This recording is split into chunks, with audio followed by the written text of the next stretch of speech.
तो स्वागत है आपका सुप्रसिद्ध विश्लेषण के अंदर। दुनिया भर में धुरंधर बने भारत का तथ्यात्मक विश्लेषण।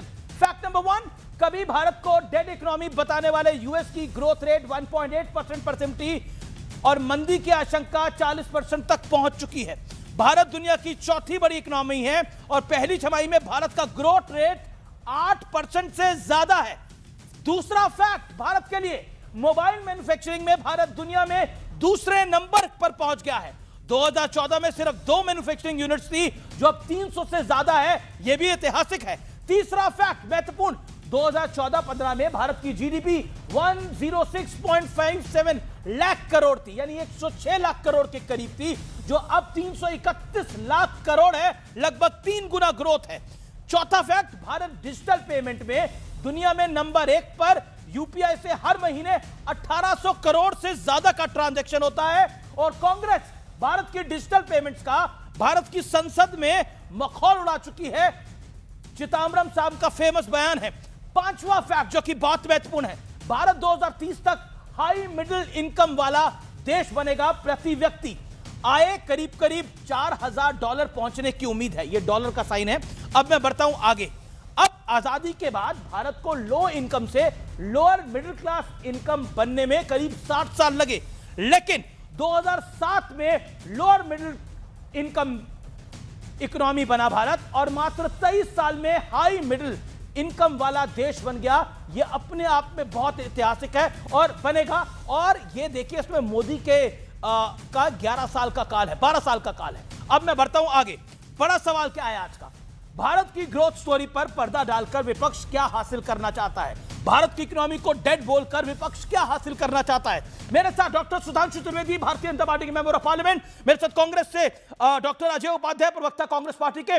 मेरे साथ आनंद दुबे, शिवसेना उबाटा के। सोमनाथ भारती, नेता आम आदमी पार्टी के, फॉर्मर लॉ मिनिस्टर हैं। फराज किदवई साहब मेरे साथ जुड़े हैं, प्रवक्ता समाजवादी पार्टी के। दीप्ति तनेजा, प्रोफेसर, दिल्ली यूनिवर्सिटी की इकोनॉमी को समझती हैं, पढ़ाती हैं। दीप्ति तनेजा, शुरुआत आपसे करते हैं। भारत का डंका बज रहा है, लेकिन अपनों को जब शंका है तो 30 सेकंड में आप क्या कहना चाहती हैं? बिल्कुल, जब अपनों को शंका है, क्योंकि जो अपने लिए कॉन्फिडेंस नहीं रखते हैं वही ऐसी बात कर सकते हैं। अमेरिका की स्ट्रैटेजी यही रहती है कि किसी तरीके से सामने वाले देश को, वो या तो देखिए, या तो वो कोई टैरिफ वगैरह लगा के सामने वाले देश को झुकाने की हरकत करते हैं। वो उन्होंने देख लिया कि भारत में मोदी जी के चलते वो चीज सफल नहीं हो सकी। फिर उनकी दूसरी स्ट्रैटेजी रहती है कि या तो कोई वॉर कराने की कोशिश की जाए। वो यहाँ पे उन्होंने बहुत कोशिश करके भी वो सफल नहीं हो सकते। तो तीसरा ये है कि किसी तरीके से ऐसी डिस्टेबलाइजेशन टेक्निक लाओ जिसमें या तो विपक्ष को दो या जनता को दो। तो ये विपक्ष ऐसी बातें कर रही है, ये अपने आप में बहुत शर्मा के। आपने इतने सारे आंकड़े दिए, एक आंकड़ा आप भूल गए। World equality, consumption equality ranking में हम 4th इक्वल देश हैं। दैट मींस हमारे लोग जो हैं कंजम्पशन बास्केट में, इक्वालिटी में 4थे नंबर पर आते हैं। अच्छा, एआई में हम अच्छा कर रहे हैं, हम मैन्युफैक्चरिंग में अच्छा कर रहे हैं।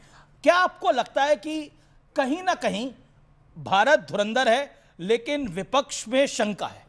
नहीं, भारत हमेशा धुरंधर था, है और रहेगा। भारत पर कहां किसी को शंका है। भारत की ग्रोथ ट्रेजेडी को यदि देखें, स्ट्रेटजी जो हमारी बनी उस दौरान, ईज ऑफ डूइंग बिजनेस की बात कर लें, करप्शन इंडेक्स की बात कर लें, ग्लोबल जेंडर गैप इंडेक्स की बात कर लें, प्रेस फ्रीडम इंडेक्स की भी बात कर लें।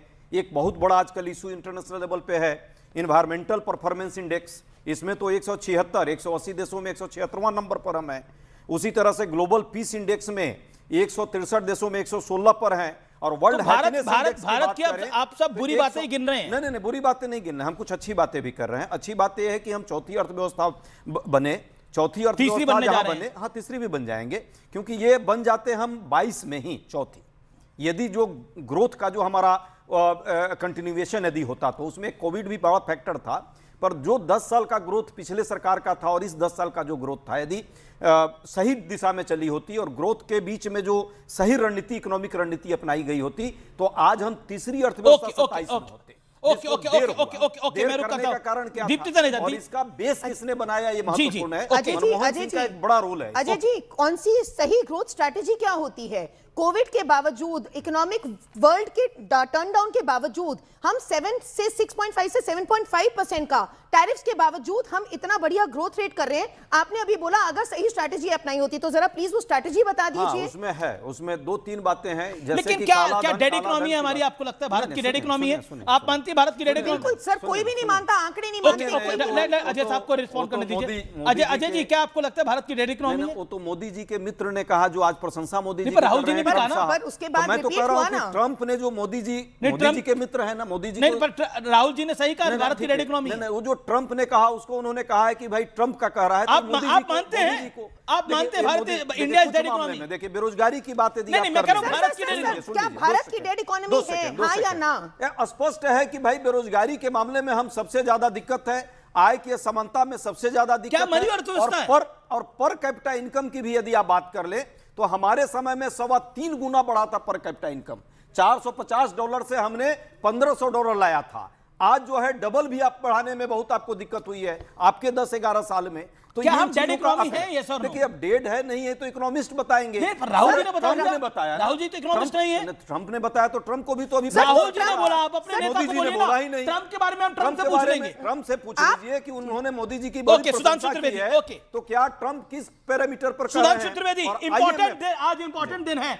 रामलला के मंदिर को संपूर्ण हुए, बने हुए रामलला को अपने भव्य मंदिर में गए हुए 2 साल भी हो गए हैं, और भारत की अर्थव्यवस्था तीसरी इकोनॉमी की तरफ बढ़ रही है। और सबसे बड़ी बात है कि अमेरिका जो इंडिया को डेड इकोनॉमी कह रहा था, उसकी ग्रोथ 1.8 पे सिमटी है, और हम 8% के साथ आगे बढ़ रहे हैं। यानी जो हम पर सवाल उठा रहे थे, आज वो मंदी के सवालों के घेरे में है। यह विधि का विधान कहिए या कुछ और? नहीं, विधि का विधान नहीं, यह दैवीय विधान है। मैं अभी बताता हूं। आज श्री रामलला विराजमान की प्राण प्रतिष्ठा हुए 2 वर्ष पूर्ण हुए हैं। जब वो बाबरी ढांचा था, तब भारत का फॉरेन एक्सचेंज रिजर्व कितना था? $1 बिलियन से कम। कोई जाके चेक करे 1991-92 में क्या स्थिति थी। महंगाई, बेरोजगारी की दर क्या थी? प्रचंड बेरोजगारी, महंगाई की दर 13, 14, 15%। अर्थव्यवस्था इतनी खस्ताहाल हो गई थी कि जुलाई और सितंबर 1991 2 बार रुपये का डिवैल्यूएशन करना पड़ा, सोना गिरवी रखना पड़ा। और देखिए, संयोग विधि का विधान देखिए, नेहरूवियन सोशलिज्म का इकोनॉमिक ढांचा भी उसी समय टूटा जब गुलामी का प्रतीक बाबरी ढांचा टूटा। अब आइए साहब, वो $1 बिलियन से, और एक बात और बता दूं लोगों को, कई बार लगेगा ना, जो अभी हमारे मित्र अजय उपाध्याय जी कह रहे थे हमारे जमाने में बहुत अच्छा था, तो मैं लोगों को याद दिला दूं 1980 में हमारी स्थिति चीन से बेहतर थी। भारत का फॉरेन एक्सचेंज रिजर्व $7.5 बिलियन था और चाइना का केवल 2.5 था। अब आइए साहब, 91 तक आते आते हम आ गए 1 के नीचे और सोना गिरवी रखना पड़ा। और उसके बाद सुनिए क्या हुआ, $100 बिलियन कब पहुंचा? अटल जी की सरकार के समय 2004 में। $500 बिलियन कब पहुंचा? जब श्री राम जन्मभूमि का शिलान्यास हुआ 2019 में। $600 बिलियन कब पहुंचा? जिस समय श्री रामलला विराजमान की प्राण प्रतिष्ठा हुई। और भाई साहब, जब श्री रामलला विराजमान आए, उसके बाद से पिछले 2 सालों से लगातार भारत विश्व की बड़ी अर्थव्यवस्थाओं में सबसे फास्टेस्ट ग्रोथ वाली अर्थव्यवस्था है। क्योंकि वो जो 1.8 और 2% की ग्रोथ रेट थी ना, वो हिंदू ग्रोथ रेट थी। आप ही लोगों ने मजाक उड़ाया था ना, और ये हिंदुत्व ग्रोथ रेट है। वो राम विमुख वाली ग्रोथ रेट थी, ये राम के प्रति समर्पित वाली ग्रोथ रेट है। और आप देखिए भारत ने क्या बदलाव किया है। आज हम चौथी बड़ी अर्थव्यवस्था है, चौथे बड़े स्टॉक एक्सचेंज हैं, हम विश्व के तीसरे बड़े स्टार्टअप इकोसिस्टम है। ये बात ठीक है, कांग्रेस का स्टार्टअप नहीं हो पा रहा है, राहुल गांधी जी का। हमने 100 से अधिक लॉन्च कर दिए एक ही बार में, 100 सैटेलाइट लॉन्च करके दिखाए। ये ठीक है, ये कांग्रेस का सैटेलाइट लॉन्च नहीं हो पा रहा है, वो एक अलग बात है। मोबाइल हैंडसेट मैन्युफैक्चरिंग में हम दुनिया के नंबर 2 के देश हैं। $10 बिलियन के हमने 1 साल में मोबाइल हैंडसेट वो किए हैं। चिदम्बरम साहब ने फ्लोर ऑफ द हाउस पे बोला था कि भारत में डिजिटल ट्रांजैक्शन कैसे हो सकता है, हम कम पढ़े लिखे हैं। आज डिजिटल ट्रांजैक्शन में भारत नंबर 1 देश है, 49% डिजिटल ट्रांजैक्शन को कंस्टिट्यूट करता है। और जैसा अभी बताया गया कि वीजा को पीछे छोड़कर यूपीआई दुनिया में सबसे अधिक डिजिटल ट्रांजैक्शन करने वाला प्लेटफॉर्म बन गया है। और सुनिए, वो इंग्लैंड जिसने हम पे हुकूमत की थी, कीथ स्टमर मुंबई में उतरे 100 से अधिक लोगों का डेलीगेशन लेके, भारत और यूके की फ्री ट्रेड डील के बाद उन्होंने कहा this is the biggest ever business delegation taken by any British historic moment था इंडिया के लिए, सबको उसको एक्सेप्ट करना पड़ेगा।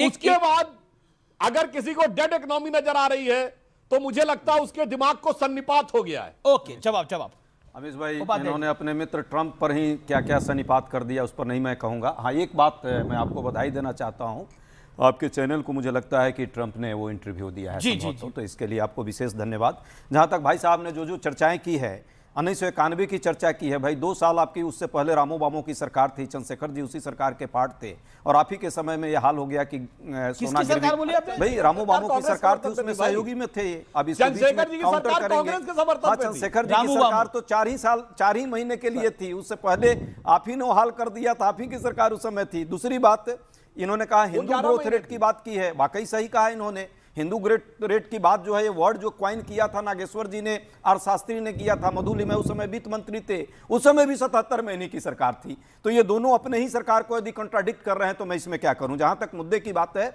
मुद्दा है कि सैटेलाइट ग्रोथ के लिए तो वाकई हो सकता है मोदी जी ही सैटेलाइट पर चढ़ गए हों, चले गए हों। अरे भाई, बार्क किसने बनाया? रिसर्च सेंटर, इतना साइंटिफिक डेवलपमेंट क्या एक मोदी जी ने कर दिया था? 50 वर्षों का एक बड़ा इतिहास हमारा साइंटिफिक डेवलपमेंट का है, उसमें सभी ने योगदान दिया। मैं तो अटल जी को भी श्रेय देता हूं, उन्होंने कम से कम परमाणु विस्फोट कराने की स्थिति में थे। कब किए? जब हमारे परमाणु साइंटिस्ट जो है उस स्टेज पर ला करके खड़ा किए। तो उसके लिए अब आप अपना पीठ थपथपा लीजिए, उसमें कोई बुराई नहीं है, थपथपाना चाहिए। आज की अटल बिहारी वाजपेयी ने वो परमाणु विस्फोट किए, उससे पहले मौका कांग्रेस की सरकारों के पास था। आप लोग आप इंदिरा गांधी ने करके दिखाया था, उसके बाद किसी कांग्रेस की सरकार ने किया ना। उसके बाद क्रायोजेनिक इंजन का लफड़ा आया था, उसमें हमने रसा के साथ संबंध बनाया, अमेरिका का दबाव था। आज तो अमेरिका के दबाव में भारत सरकार रुक जा रही है। आज भी कांग्रेस के शासन ने भी दिखाया था, वो दम आपको दिखा नहीं। कहां भाई, ट्रंप के बारे में चुप्पी साध लेते हैं। मैंने बिल्कुल बताना बोलेंगे सुधांशु भाई, बड़े भाई साहब, अभी तो ट्रंप ने, अच्छा चलिए, मैं कांग्रेस वालों से कहूंगा कि ट्रंप ने एक बयान दिया हो मोदी जी के खिलाफ तो बताइए। ट्रंप ने पॉलिसी बनाई जो भारत के खिलाफ थी, हमने पॉलिसी बनाई जो अमेरिका के खिलाफ थी। हमने उनके साथ ट्रेड डील नहीं होने दी, हमने दालों के ऊपर इंपोर्ट अभी बढ़ाया भाई साहब पिछले हफ्ते। वो हमसे मीठी मीठी बात कर रहे हैं मगर पॉलिसी हमारे खिलाफ कर रहे हैं। हम भी उनसे, हम बगैर उनको सीधे कोई बात किए हुए हम भी पॉलिसी अगेंस्ट में कर रहे हैं। वो अगर हमारे खिलाफ अपशब्द बोले, मगर एक बात समझिए, एक बात बहुत अच्छी जो अजय उपाध्याय जी ने कही, कांग्रेस के भी प्रधानमंत्रियों ने अच्छे काम किए थे।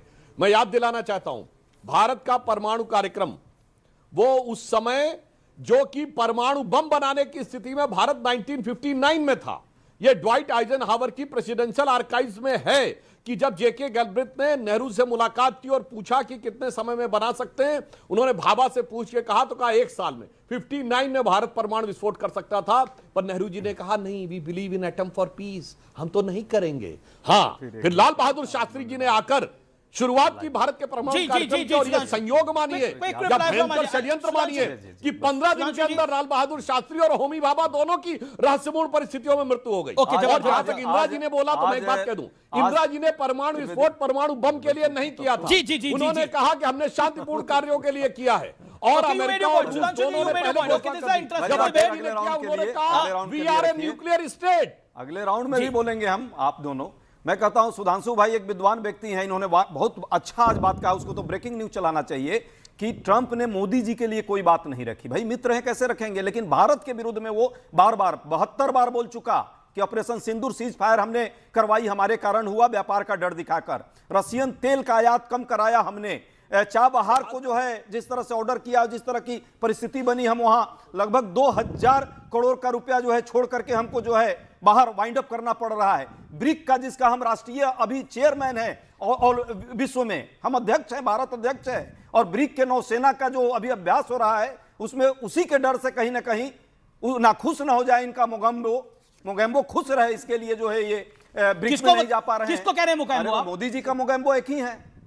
मोदी जी क्यों नहीं बोलते हैं? मोगेम्बो कौन है? मोगेम्बो मैं बताता हूं, मोगेम्बो मिस्टर इंडिया एक फिल्म आई थी, उसमें विलन था। कौन है आपके अकॉर्डिंग? मोगेम्बो ट्रंप है, भारत का विलेन है, भारत का विरोध कर रहा है, मोदी जी का मित्र है वो। और मोदी जी उनके लिए वाकई सुधांशु त्रिवेदी के लिए बोलता है, सुधांशु त्रिवेदी बोलता है, सुधांशु त्रिवेदी। अजय भाई अजय भाई, आप कह रहे हैं कि वो मोदी जी का मित्र है। अब एक वाक्य बोल रहा हूं, इसके बाद दर्शक जाके तय कर सकते हैं कि वो मित्र बनाना है या किसी को अपना बाप बनाना है।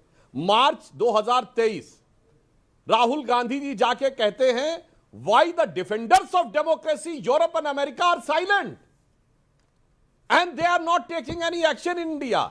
यानी लोकतंत्र के संरक्षक अमेरिका और यूरोप क्यों शांत हैं? मेरे कहने पे भारत में हस्तक्षेप क्यों नहीं कर रहे भाई साहब? उधर ने तो ट्रंप कह रहा है कि अब हम डील करने के लिए पूरी तरह तैयार है, भारत तैयार नहीं हो रहा। हार्वर्ड लुटनिक जो सेक्रेटरी कॉमर्स हैं, उन्होंने ये स्टेटमेंट दिया कि ट्रंप और एक्सपेक्टिंग ए कॉल, यानी वो अपेक्षा कर रहे थे कि प्रधानमंत्री मोदी कॉल करे तो डील हो जाती, कॉल नहीं किया तो डील नहीं हुई। और यूरोपियन यूनियन की चीफ उर्सुला वंडरलाइन आकर ये कह चुकी हैं, अब हमारी डील जो होने वाली it is going to the mother of all the deal. मैं क्या भाई आपसे साहब, मिल सकता ये हूं? डिफेंडर्स ऑफ डेमोक्रेसी नहीं, पर ये मैं बयान बताता हूं। मैं कुछ इंपॉर्टेंट, अगर मैं क्यों कह रहा हूं भारत धुरंधर है, ये कोई धुरंधर फिल्म से इंस्पायर होकर नहीं बोला जा रहा। एक ऑल ऑडियो मैं क्यों कह रहा हूं भारत धुरंधर है। I am quoting few names. Ursula von der Leyen, अध्यक्ष ईयू, अगले ही वीकेंड में भारत जा रही हूं। हालांकि अभी कुछ काम बाकी है, लेकिन हम एक ऐतिहासिक व्यापार समझौते के बिल्कुल करीब हैं। कुछ लोगों ने तो इसे मदर ऑफ ऑल डील्स कहा है, यानी ईयू भारत के साथ मदर ऑफ ऑल डील्स करने जा रहा है। This is a compliment to India, this is a compliment to government of India, this is a compliment to commerce ministry, this is the compliment to Narendra Modi and the minister Piyush Goyal. अब मैं आगे बढ़ता हूं। Another man, हम सब जानते हैं Blackstone कितनी बड़ी कंपनी है। Okay, you will agree with me professor, Blackstone कितनी बड़ी कंपनी है। उसके सीईओ स्टीव कहते हैं कि भारत में बिजनेस से के टर्म में हमें वर्ल्ड की टर्म में सबसे ज्यादा रेट ऑफ रिटर्न्स मिलते हैं वहां पर। यानी भारत में हमें इतना अच्छा रिटर्न मिल रहा है कि हम वहां और ग्रोथ करना चाहते हैं। This is what he said in Davos for India. यानी India story is back from fragile 5 we are in the biggest 5. This is the best ever time for India. I say it on record. यह भारत का समय है और भारत इस समय में आगे बढ़ेगा। इसलिए निराशा को छोड़ के आशा की तरफ आगे बढ़ना होगा। यह बहुत महत्वपूर्ण है। क्या आपको लगता है प्रोफेसर साहब, मैं आपसे पूछता हूं, अजय उपाध्याय, निराशा में क्यों रहना चाहते हैं आप? माना कांग्रेस हार रही है चुनाव, बीएमसी हारी, बिहार हारी, कई चुनाव हारी, हरियाणा हारी, दिल्ली में 0 आया, लेकिन पार्टी निराशा में, देश निराशा में नहीं। पार्टी निराशा में है, ना पार्टी के कार्यकर्ता निराशा में है, ना देश के आम जनमानस निराशा में है। हाँ जरूर, जिस तरह से महंगाई बेरोजगारी बढ़ रही है, इस देश का नौजवान निराशा में है। जिस तरह से ऑपरेशन सिंदूर पर सीज फायर की बात बार बार ट्रंप करता है, साहब लब खोलते नहीं और ट्रंप के बारे में कुछ बोलते नहीं, इसलिए देश का वो सैनिक भी कहीं ना कहीं निराश हो जाता है, क्योंकि वो पाकिस्तान को सबक सिखाने की स्थिति में लगातार था। इसी तरह तेल आयात हो रहा है, तेल कम हो गया तो मोदी जी के दो प्रोफेसर दीप्ति तनेजा, नहीं अब टाइम लिमिट है, मैं 3 मेहमानों को बोले नहीं, उनको लाभ 3 मेहमानों बोले नहीं। प्रोफेसर दीप्ति तनेजा, अजय जी आप ये बात जानते हो कि भारत ने 30% टैरिफ लगाया है? ये जानते हो यूएस के गुड्स के ऊपर 30% टैरिफ लगाया है, उसका आप जिक्र नहीं करोगे। आप क्या चाहते हो कि सड़क पे कोई मैडमैन, कोई पागल अगर आके कुछ बोल रहा होता है तो उसके साथ उलझ जाए? बिल्कुल, ट्रंप पागल है भैया, मुकैम्बो कह लीजिए, पागल कह लीजिए। अच्छा, बिल्कुल इसमें मोदी जी भी साथ है, इसमें भारत साथ है, लेकिन मोदी जी का मित्र है। सर वो क्या बोल, नहीं वो तो कह रहे हैं अभी भी कहा मैं मीडियर और उसी को ये इंस्टॉल कर रहे हैं। सर लेकिन 30% का टैरिफ नहीं, भारत 30% का टैरिफ लगाता है। पागल है सर, बिल्कुल अब आप समझिए, हम तो नहीं कुछ ये जो जिन लोगों को मैं नाम कोट कर रहा हूं, स्टीव ब्लैकस्टोन सीईओ या फिर उर्सुला वॉन डेर जो कि अध्यक्ष है ईयू की, ये सब बहुत बड़े लोग हैं, मैं उनको कोट कर रहा हूं। एआई में जब हमें वर्ल्ड ऑर्डर ने पुशबैक करने की कोशिश करी और कहा कि आप तो नंबर 2 हो, आप पीछे हो, आप सेकंड लीड में हो, अश्विनी वैष्णव सेड हम नंबर 1 कंज्यूमर भी हैं, नंबर 1 मैन्युफैक्चरर भी हैं। This is what Ashwini Vaishnaw minister said. अब उन्होंने क्या पुशबैक दिया? मैं सीधा रुख करता हूं। आई हैव मेरे साथ आनंद दुबे, चुनाव हारने का मतलब है देश हार गया? क्या भारत की अर्थव्यवस्था डेड है? आप मुंबई से आते हैं, देश की आर्थिक राजधानी कही जाती है। अमित भाई नमस्ते। देखिए, भारत प्राचीन काल से ही मजबूत रहा है। आज हम 2026 में बैठे हैं, लेकिन हमें अपना इतिहास नहीं भूलना चाहिए। हम लोग तब भी महान थे जब हमारे पास कम संसाधन थे। हम आज भी महान हैं। आज हमारे पास इस देश में बहुत ज्यादा युवा हैं, सोशल मीडिया का जमाना। तो कांग्रेस के नेता ने क्यों बोला डेड इकोनॉमी? पूरी दुनिया को एक दिशा देने की ताकत। अब ठीक है, कांग्रेस को राजनीति करनी है, कांग्रेस तो बोलते बोलते कांग्रेस क्या बोलती है अब कांग्रेस ही जाने, अब कांग्रेस के प्रवक्ता है। मैं अपनी बात कहूंगा, एक पॉलिटिकल पार्टी होने के नाते वो कह रहे हैं हमारे आपको कुछ दर्द है मतभेद थोड़ा होते सा हैं, भी, सरकार से थोड़े दिनों के लिए दर्द आपको रहेगा अभी। आप अपने दर्द से कब एक उबरते सेकंड हो? आपको वो तो उनकी पता बारी है, नहीं। एक सेकंड शांति। लेकिन आप दर्द में हैं, लेकिन एक देशभक्त आनंद होने दुबे। के नाते हमेशा सबसे पहले एक देशभक्त होने के नाते सबसे पहले देश को हम आगे रखते हैं। देश की प्राथमिकता हमारे यहाँ रहती है। बहुत सारे अच्छे भी काम होते हैं, बहुत सारे गंदे भी काम होते हैं। जब अच्छे काम होते हैं तो एज अ विरोधक भी हमें पीठ थपथपानी पड़ती है, बिकॉज हम सब देशवासी हैं, हम सब देश के नागरिक हैं। धारा 370 जब हटी, सभी देश के लोग इकट्ठे आए, सब उत्साह में आए, सबने तारीफ की। 3 तलाक कानून आया, सबने बोला कि नहीं, मुसलमान माताओं बहनों के लिए एक अच्छा कानून आया है, उसके लिए सबने किया। और भी बहुत सारी चीजें हैं। लेकिन अब जैसे आप कहेंगे कि अब डॉलर जो है अब रुपए के मुकाबले बड़ी दिन खबर, प्रतिदिन भारत मजबूत हो रहा है। ईयू डील पर जर्मन चांसलर फ्रेडरिक मर्ज का बहुत बड़ा स्टेटमेंट आया है। यह महान शक्तियों के लिए साथ आने का अवसर है, यह कहा है। और साथ ही कहा है भारत ईयू समझौता कई देशों के लिए अवसर लेकर आएगा। सीधे तौर पर जर्मन सांसद कह रहा है कि भारत एक महान देश है और यूरोपियन यूनियन के साथ आना का बहुत बड़ा मतलब है। मैं सीधा रुख करता हूं आनंद दुबे का। आनंद दुबे, आप खुद परेशान हैं, कांग्रेस कह रही है। इसमें कोई दो राय नहीं है कि हमारा देश महान देश है। हम जर्मनी को बधाई देते हैं कि उन्होंने हमारी महानता को पहचाना है और हमारे बारे में तारीफ की है। ये तो हर एक दूसरे देश से संबंध रखते हैं। अमीश भाई, मैंने पहले ही कहा कि कांग्रेस को आत्मचिंतन करना चाहिए, उसमें हमारी पार्टी कुछ नहीं बोल सकती। हाँ, जहां विरोध करना है, अगर आप कहेंगे कि डॉलर पैसे रुपए के मुकाबले दिन प्रतिदिन बढ़ता जा रहा है, कांग्रेस हम डंके की आत्मचिंतन चोट करे। पर विरोध ओके, करेंगे। ओके, अगर कोई कहेगा कि चाइना, क्या कहेगा? हाँ, बोल दीजिए उनको, बोल दीजिए आप आनंद जी। मैं तो अगर पूरा कोई स्पेस कहेगा दूंगा कि आपको। चाइना हमारे देश पर कब्जा कर रहा है तो भी आप सरकार का समर्थन करो, हम नहीं करेंगे।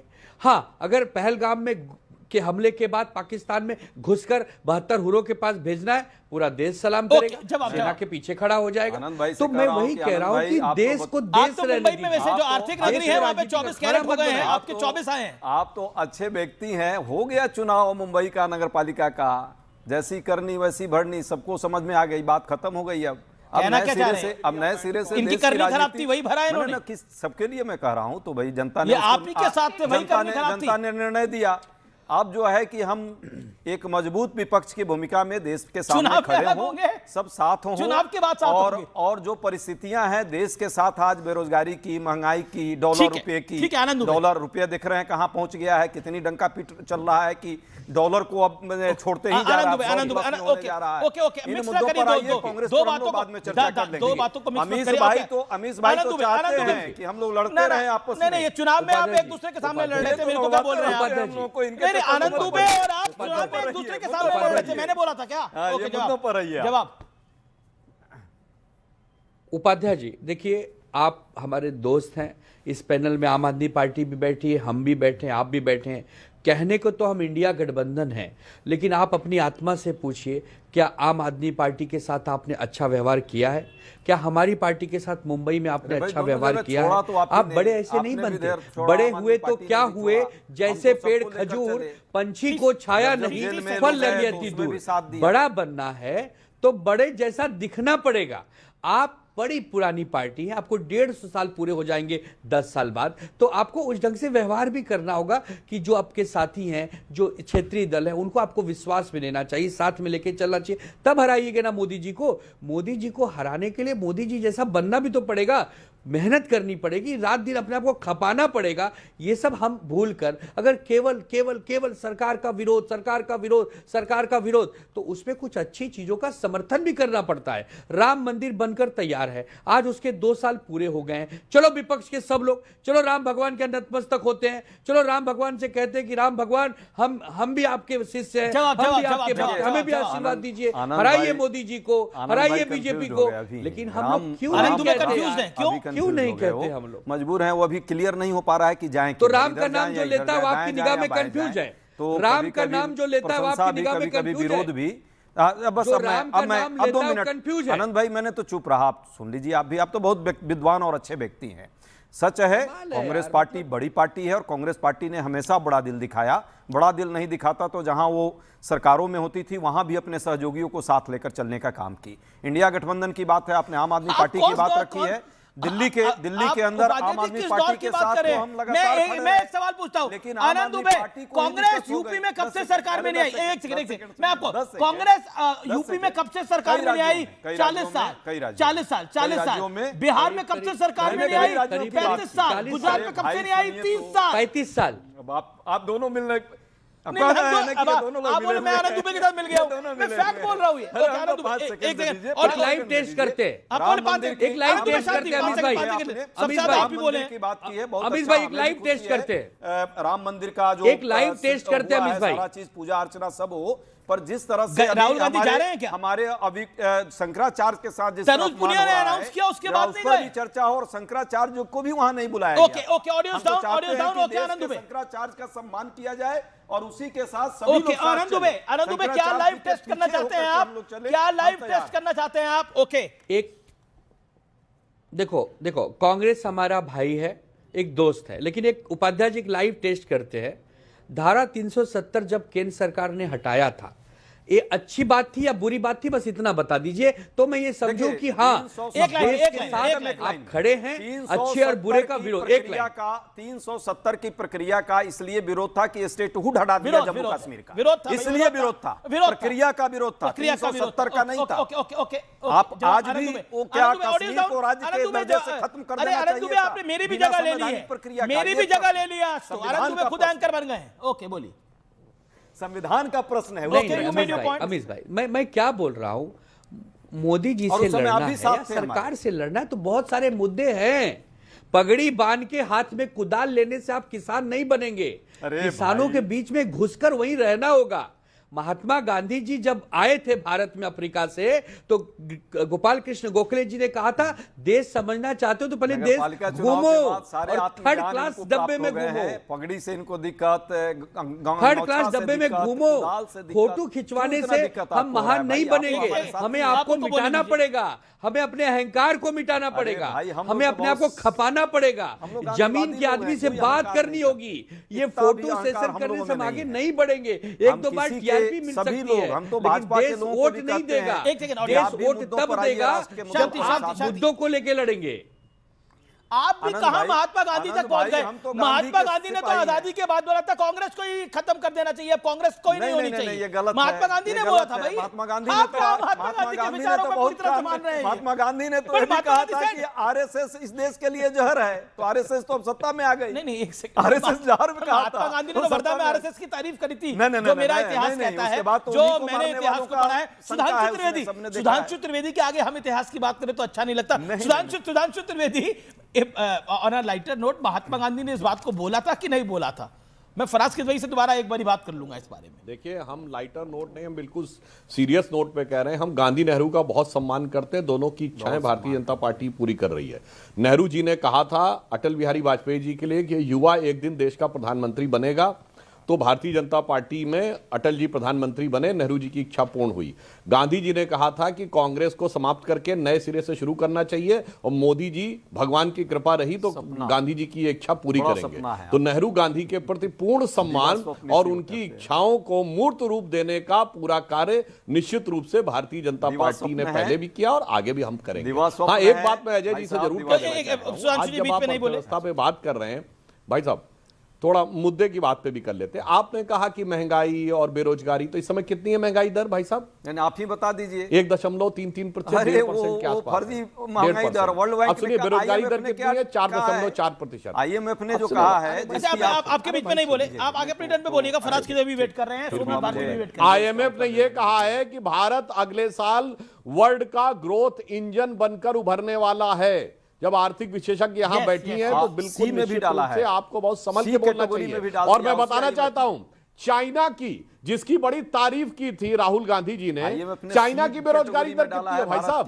नवंबर 2025 में 17%। जबकि आपको बात बताता हूं, जनवरी से लेके जुलाई 2024 तक उनकी 17% हुई, उन्होंने 6 महीना देना बंद किया, नए सिरे से उन्होंने जनवरी 2025 से शुरू किया, फिर 17% पे आ गए। ओके फराज, वहां सब कुछ सरकार ने जी फराज की वजह सोमनाथ भारती दोनों वेट कर रहे हैं ये चर्चा। भारत जिस परिस्थिति में चल रहा है, ओके फराज आपके पास मैं आता हूं। क्या आपको लगता है कि भारत में कुछ भी अच्छा नहीं हो रहा और India is a dead economy? अमीर जी, भारत में देखिए एक झूठ बोला जा रहा है, भारत में हमेशा से अच्छा होता रहा है। अब मैं ये क्यों बोल रहा हूं, देखिए अभी आपने जीडीपी की बात करी, मैं पूरी जिम्मेदारी से बोल रहा हूं कि भारत की रियल जीडीपी की जो ग्रोथ थी वो 2010 से लेकर के 2022 के बीच में लगभग 6% के आसपास थी, जो कि कम होकर के 2014 से लेकर के 2024 के बीच में लगभग 5.8% हो गई। और मैं आपको एक चौंकाने वाला आंकड़ा दे रहा हूं कि in terms of absolute value as for as nominal GDP is concern, Manmohan Singh के शासनकाल में जीडीपी 183% से बढ़ी, लेकिन मोदी जी के शासनकाल में 2004 से लेकर के 2014 के बीच में मात्र 83%। अरे सर मैं बता रहा हूं आपको, मैं आपको रेफरेंस दे रहा हूं पूरा। मोदी जी के शासनकाल में जो नॉमिनल जीडीपी है वो एब्सोल्यूट टर्म्स में इन टर्म्स ऑफ डॉलर्स 83% से बढ़ी है, और मनमोहन सिंह जी के शासनकाल में इन टर्म्स ऑफ एब्सोल्यूट वैल्यू 185%। लेकिन बड़ी खबर आ रही है, अरविंद केजरीवाल आम आदमी पार्टी के कन्वीनर ने एक बड़ा स्टेटमेंट दे दिया है। अरविंद केजरीवाल ने बोला है कि दावोस गए सारे सीएम्स के बारे में उन्होंने बयान दे दिया है, सभी सीएम दावोस सिर्फ घूमने के लिए गए हैं। यह अरविंद केजरीवाल के मायने हैं, किसी ने वहां कोई काम नहीं किया। ये अरविंद, कांग्रेस के भी सीएम्स वहां गए हुए हैं, डिप्टी सीएम्स वहां गए हैं, परिवार के साथ सब विदेश घूमने गए थे। ये कहा है अरविंद केजरीवाल ने दावोस गए सीएम्स का मजाक उड़ाया। सोमनाथ भारती, क्यों कांग्रेस के सीएम भी घूम रहे हैं वहां पर? क्या वहां तो तेलंगाना के भी सीएम हैं, वहां डिप्टी सीएम हैं, वहां बाकी पार्टियों के भी सीएम हैं, सब घूम रहे हैं। आपने अमित जी आज 2 बड़ी न्यूज नहीं दिया अपने दर्शकों को कि पंजाब में 10 लाख मेडिकल क्लेम दिया गया 3 करोड़ लोगों को। देश में पहली बार ऐसा हो रहा है। बताना चाहिए था आपको उसी स्पीड्स के साथ। आपको ये भी कहना चाहिए था। बुलेटिन नहीं है मेरा पॉइंट पर डिबेट होता है। अरविंद केजरीवाल मेरा किसी विषय पर डिबेट होता है, पॉइंट कहना चाहिए था ना आपको। ये बुलेटिन नहीं है, न्यूज बीच में कहते नहीं चला सकता मैं इसमें। बीच में कहते हैं आप ऐसा। बड़ी खबर, ईडी का केस खत्म हो गया केजरीवाल के खिलाफ। आप बायस हो जाते हैं। चक्कर क्या है कि जब सुधांशु जी सामने बैठे होते हैं ना तो आपको लगता है कितना इंप्रेस कर दे इनको। तीसरी बात बता रहा हूं आपको, देखिए डावोस में किससे मिले जाकर के, ये वही इंडियन कंपनीज जो यहां थे, जाके मीटिंग वहां हो रही है। खाली केजरीवाल जी ने नहीं कहा है, एक हमारे सुहेल सेठ बड़े देश के प्रतिष्ठित व्यक्ति, वो भी उन्होंने भी कहा है। वो अक्सर भाजपा के लिए भला बोलते हैं, लेकिन कहा कि भाई जिससे वहां मिल रहे हो उससे ही मिल लिए होते। मुश्किल क्या हो रहा है कि टैक्स पेयर के मनी का मिसयूज जिस प्रकार से डावोस के अंदर हुआ उसको बयान कर रहे हैं वो। तीसरी बात आपको बता दूं, तो कांग्रेस के सीएम, डिप्टी सीएम, विपक्ष के डिप्टी सीएम सब वहां पर अपने परिवार के साथ एंजॉय करने गए। हमने तो पहले कहा महाराज जी कि कांग्रेस और बीजेपी में कोई अंतर नहीं है, सुन लीजिए। तीसरी बात बता दूं आपको जो बड़ी बड़ी बातें थी ना, ट्रिलियन इकोनॉमी और क्या, अरे भैया जो 11 साल से सेंटर में हो और करीब 9 साल से यूपी में हो, और एक हिंदू बच्चा, मैं जोड़ रहा हूं, हिंदू बच्चा गाड़ी में नाले में गिर के 2.5 घंटा चिल्लाता रहो मुझे बचा लो। अरे काहे कि तुम्हारी ट्रिलियन इकोनॉमी भाड़ में जाए ऐसे ट्रिलियन इकोनॉमी। मतलब आपके पास अग्निशामक नहीं है, व्यवस्था नहीं है। मतलब इंदौर में 23 बच्चे मर गए गंदे पानी पीने से, अहमदाबाद में लोग बीमार हो गए, 7 साल की बच्ची मर गई। अरे काहे की ट्रिलियन इकोनॉमी? वो जो तुम्हारे फ्रॉड दोस्त है ना, जिनको बचा रहे हो अमेरिका से, उसके लिए ट्रिलियन इकोनॉमी है ये। चाबहार एयरपोर्ट गया, पहले कह रहे थे क्या बात है, इतना बड़ा माइलस्टोन है।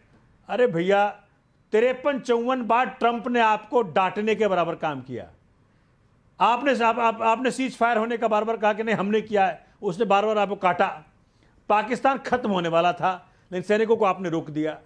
मुसीबत क्या हो रही है, 150 लाख करोड़ का कर्जा बढ़ गया आपके शासनकाल में। यूएसडी डॉलर के सामने करीब 100 रुपए होने वाला है। जवाब तो आप कहना क्या चाहते हैं? कौन सी trillion economy? Okay okay okay, Davos जाना, घूमना है, इसमें कांग्रेस का भी एक्शन लूंगा, मोदी जी ने बीजेपी का भी लूंगा। सुधांशु त्रिवेदी, भाड़ में जाए ऐसी economy, the word he used. जोशो जुनून में दी गई। हाँ, दोनों बात, सब बातों का बिंदुवार जवाब देता हूं। जोशो जुनून में दी गई ये तकरीर जो सोमनाथ भारती जी बोल रहे हैं, क्यों भाई साहब, राजेंद्र नगर में पानी नीचे भर गया था और कोचिंग पढ़ने वाले बच्चों की डेथ हो गई थी, गजब सरकार चला रहे थे, नई राजनीति कर रहे थे और न्यूयॉर्क टाइम्स में खबर छपवा रहे थे। ये वो सीएम है जिन्होंने कहा था कितना मुश्किल है न्यूयॉर्क टाइम्स अखबार में खबर छपवाना, जबकि बच्चे इनके ड्रेनेज सिस्टम के फेलोर की वजह से उनकी डेथ हो गई थी। अब दूसरा पॉइंट, आराम से, शांति से सर, बहुत सारा है। जबकि ये भारत के सबसे पढ़े लिखे मुख्यमंत्री होने का दावा करते थे, प्रधानमंत्री जी पे आक्षेप लगाते थे, और उन्हें यह नहीं पता था कि न्यूयॉर्क टाइम्स दुनिया का सबसे बड़ा अखबार नहीं है।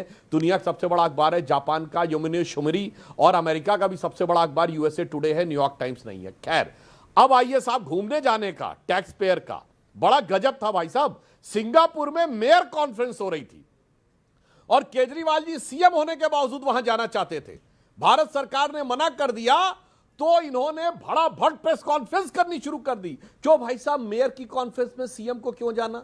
और टैक्स पेयर के पैसे का, भाई साहब, एकमात्र वो मुख्यमंत्री जो कहता था मैं मकान नहीं लूंगा, बंगला नहीं लूंगा, गाड़ी नहीं लूंगा, सिक्योरिटी नहीं लूंगा, वो केजरीवाल जी दो राज्यों की Z+ सिक्योरिटी लेके चलते थे, दिल्ली की अलग और पंजाब की अलग। भारत के इकलौते ऐसे मुख्यमंत्री थे जिनको दो राज्यों के टैक्स पेयर के पैसे जी जवाब, सोमनाथ भारती का जवाब। यानी अपने ही राज्यों में ये गवाही दे रहे थे कि सुरक्षा से कितना खतरा है। पर डावोस जाना पैसे की बर्बादी है। आप कह रहे हैं डावोस जाना पैसे की बर्बादी है, लेकिन आपके यहां तो सांसदों को 100 पुलिस वाले और सिक्योरिटी मिले हुए हैं, वो पैसे की बर्बादी नहीं है। सुधांशु त्रिवेदी, आप भी मेंबर ऑफ पार्लियामेंट है, आप हमारे स्टूडियो में आते हैं, एक आदमी आपके साथ नहीं होता, या तो एक होता होगा, लेकिन इनके यहां कई राज्यसभा सांसद हैं जो 100 के साथ घूमते हैं और ज्ञान दे रहे हैं आप कांग्रेस और बीजेपी को। अच्छा, मैं अमीश जी, नासिर हुसैन एक मेंबर ऑफ पार्लियामेंट है, जो कि नासिर हुसैन एक राज्यसभा के मेंबर ऑफ पार्लियामेंट है कांग्रेस के, और कांग्रेस के कितने मेंबर ऑफ पार्लियामेंट बन जाएंगे? एक सुरक्षा, एक पीएसओ के साथ घूमते हैं वो। आपके यहाँ तो मेंबर ऑफ पार्लियामेंट 100 के साथ घूमते हैं। टैक्स पेयर के पैसे की बर्बादी नहीं है क्या? जवाब दीजिए। अरे यहां ज्ञान दे रहे हैं आप। ऐसा है, कम से कम ये देखिए, सुधांशु जैसे व्यक्ति, जितने विद्वान व्यक्ति हैं, उनसे ये तो उम्मीद कर रहा था कि संवेदनशील होते, जिस घर का चिराग बुझा है उसका ऐसे मजाक ना उड़ाते, एक्सेप्ट करते कि मेरी गलती हुई है, मेरे सरकार की गलती है। वो बच्चा, उत्तर प्रदेश सरकार ने इसी वजह से नोडल अथॉरिटी के सीईओ को हटाया, एक्सेप्ट नहीं किया। गलत हुआ, वो प्रशासन की, उस सिस्टम की जिम्मेदारी थी, लेकिन इस मुद्दे के अंदर आपने उस मुद्दे को लाकर आपने भी गलत करा। डीएम होता है, डीएम कौन है वहां मालूम है आपको? मेधा जी, जो ज्ञानेश कुमार इनके सीईसी के बेटी हैं, उन पे हाथ न चल सकता इनका। 4 दिन बाद देखने देश के हैं, डिजास्टर मैनेजमेंट की मुखिया थी वो, मुखिया थी, अरे इनके ही हैं, इनके काम कर रहे हैं, इनकी नौकरी कर रहे हैं वो। मुश्किल क्या हो रहा है, उत्तर प्रदेश की सरकार की हिम्मत ना हुई कि मेधा जी के खिलाफ कोई एक्शन ले ले, ट्रांसफर कर दे। डिजास्टर मैनेजमेंट की पूरी जिम्मेदारी मेधा जी के पास। सुधांशु त्रिवेदी जवाब, सुधांशु त्रिवेदी जवाब, सुधांशु त्रिवेदी जवाब। सोमनाथ भारती जी, देखिए, इतनी पीछे इतनी बड़ी बड़ी किताबें लगाकर इस ढंग की आप बात करते हैं तो 2 ही बातें उभर के सामने आती हैं, या तो आप इतनी किताबों के बाद भी अज्ञानी हैं, और या फिर आप सरासर झूठ बोल रहे हैं। भाई साहब, नोएडा में कमिश्नरेट सिस्टम है, कमिश्नरेट सिस्टम में डीएम के हाथ में पावर नहीं होती। नंबर 2, वो नोएडा की अथॉरिटी का विषय है। नोएडा एकमात्र शहर है जहां अथॉरिटी बनी हुई है नॉर्थ। अब सुनिए भाई, बीच मत बोलिए भाई। डिजास्टर का हेड कौन होता है? जब अथॉरिटी है तो सारा कंस्ट्रक्शन का काम और कंस्ट्रक्शन से जुड़ी हुई चीजों के बारे में करने वाले बात जो विषय होता है अथॉरिटी का होता है भाई। मेरे पास अब फिर बीच में बोलने लगे, अब मुझे पता था। आप लगातार सर झूठ पे झूठ बोल रहे हैं, हर पॉइंट पे आपका झूठ किसी ने रेडिक्यूल नहीं करा है। आप लोग के पास मुसीबत यही है, जैसे नहीं देखिए, जैसे इनका आंसर नहीं होता है ना, तो बोलना शुरू करते हैं। एक system is responsible for this, और सिस्टम पे बाकायदा कार्रवाई हुई भी है और आगे भी होगी। मेरा सीधा पॉइंट है,